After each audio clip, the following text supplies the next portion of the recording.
बातम्या विस्तारानं पाहूयात आणि बुलेटिनच्या सुरुवातीला आताच्या घडीची एक मोठी बातमी समोर येते। धनंजय मुंडे यांच्या अडचणीत आणखी वाढ होण्याची शक्यता आहे। धनंजय मुंडे यांच्या विरुद्ध करुणा मुंडे यांनी मुंबई हायकोर्टात धाव घेतलीये।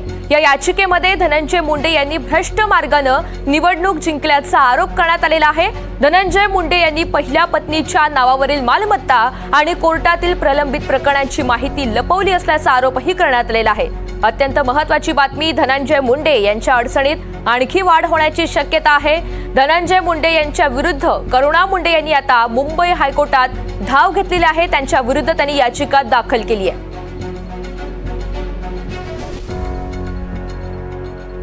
मोहसिन शेख आपल्याला या सगळ्या संदर्भात अधिकची माहिती देणार आहेत। मोहसिन, आपण पाहतोय करुणा मुंडे यांनी आता ही याचिका दाखल केली, त्यामध्ये नेमकं काय म्हणण्यात आलेलं आहे, काय गंभीर स्वरूपाचे आरोप करण्यात आले?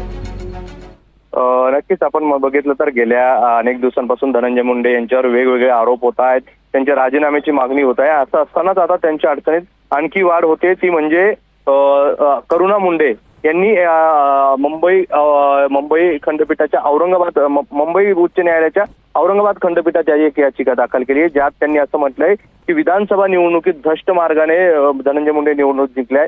सोबतच त्यांनी पहिल्या पत्नीची मालमत्तेची आणि पत्नीची माहिती लपवल्याचा देखील त्यांनी आरोप केलेला आहे आणि ही याचिका न्यायालयात दाखल करण्यात आलेली आहे। त्यामुळे आता या सगळ्या प्रकरणात सुनावणी होणार आहे आणि त्यानंतर ही या सगळ्या प्रकरणात काय होतं हे पाहणं महत्त्वाचं असणार आहे। मात्र ही या याचिकेमुळे धनंजय मुंडे यांच्या अडचणीत आणखी वाढ होण्याची शक्यता आहे।